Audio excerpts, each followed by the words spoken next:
Coucou mes chéris, j'espère que yéen ñëpp ngi ci jàmm. Alors man daal Disha waaru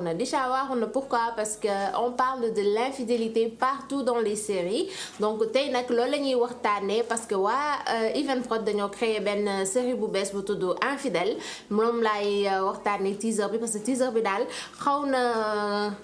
na doy waar ñu seetaan ñu waay.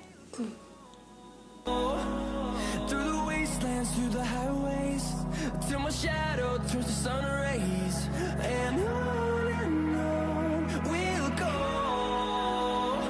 Alors comme ni ma ko waxee woon léegi ci commencement bi nee naa leen waa Even Prod dañoo génnee benn affaire boo xamante ne xam naa ne nar noo toj dëkk bi parce que teaser bi rek bu ko ñëpp seetaanee ñëpp a ngi koy xaar man mii maa ngi koy xaar parce que li ma gis ci teaser bi ci boppam moom dafa toj àdduna. ma daal di commencer ci infidélité des hommes mais xanaa Sénégal amul parce que je pense que série yëpp on parle de l'infidélité des hommes mais xanaa amul Sénégal góor bu fidèle. Non mais je comprends pas, on parle que de l'infidélité des hommes mais c'est quoi góor qui es-tu? Non mais vraiment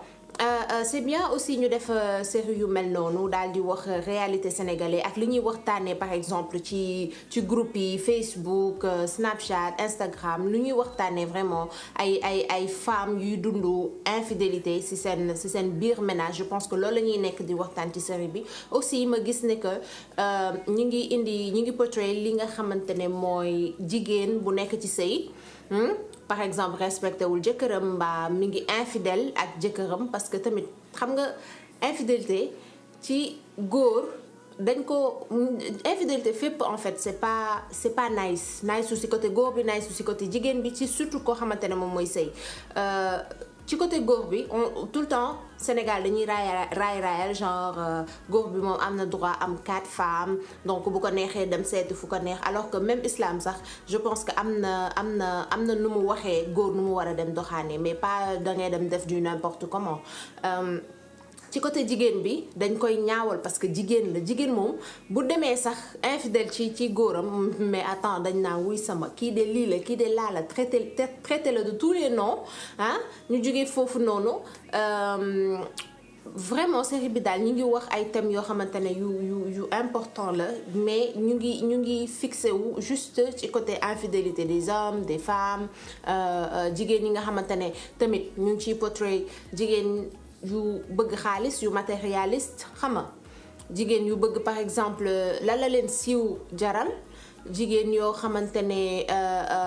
am nañ benn jëkkër bu baax bu leen di defal lépp mais est-ce que xam nañ valeur am est-ce que xam nañ valeur u jëkkër bi est-ce que xam nañ lan en fait seen góor la leen jaral est-ce que ñoom jaral na leen dara on voit donc vraiment Ibou mooy ki nga xamante ne moo bind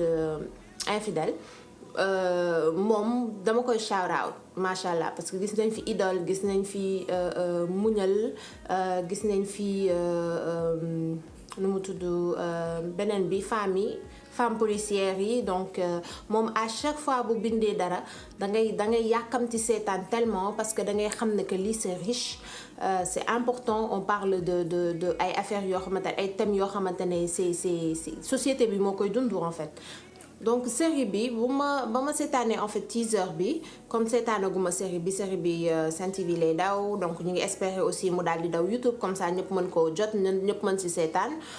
mais li ma jot a seetlu mooy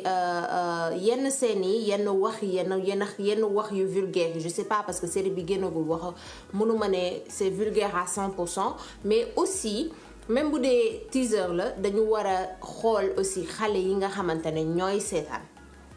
parce que série yeete la pour man war nañu am benn par exemple tranche d'âge bu war a seetaan mën nañ def moins de 16 ans moins de 13 ans moins de 10 ans ñu mën a xam parce que ku ko bind ak producteur bi ñoom ñoo mën a xam par exemple lii tranche d'âge bii nii mën na ko seetaan donc loolu aussi lu important la lu production bi war a xool bu baax a baax parce que c'est très important tamit suñu xale yi xam nga rek Sénégal mooy loolu ñun ñëppay toog seetaanandoo ak suñu parents yi donc war nañ xool bu baax lan mooy jàll ci télé bi loolu aussi tamit war nañ ko seetaan xale bu génn dem jàngi école boo ko teree mu seetaan série bii nii par exemple mën na dem benn xaritam di dégg infidèle lii moo ci xew lii nangam ak nangam mu jox ko téléphone am mu seetaan donc YouTube ak internet encore une fois tëjuluñu ko benn doomu aadama léegi ak àdduna bi nu mu avancé donc parenthèse la woon rek bu ma doon def ci waa série bi ñu xoolaat bu baax a baax yii di jàll ci télé bi ba pare ñu def tamit moins de 16 ans yeeg 15 ans xam nga ñu xam daal ne que série bi série mag la mbaa série xale voilà donc maa ngi koy xaar bu baax a baax parce que xam naa ne réalité sénégalaise la ñuy wax réalité des hommes des femmes lii xew ci àdduna bi lii xew ci Sénégal surtout donc ñu ngi koy xaar bu baax a baax et I can't wait mu génn ñu seetaan ko je vois que Sen TV lay daw ak bon waxaguñu YouTube mais espérons que dina daw YouTube ndax ñu mën ko seetaan ma mën ko décortiquer ak yéen sama gars yi donc stay tuned ci série bii nii nar na toj dëkk bi franchement bu dee yaakaar ngeen dëkk rek lii war na nar na toj dëkk bi commenté leen comme ça affaire yi gën a jax ma gën a mën a am énergie ñu waxtaan voilà donc sur ce lii laa leen indiloon ci teaseru infidèle di ko xaar bu baax a baax ak pied ferme voilà parce que bii moom dafa nar a toj dëkk bi xam naa moo nar a nekk second trend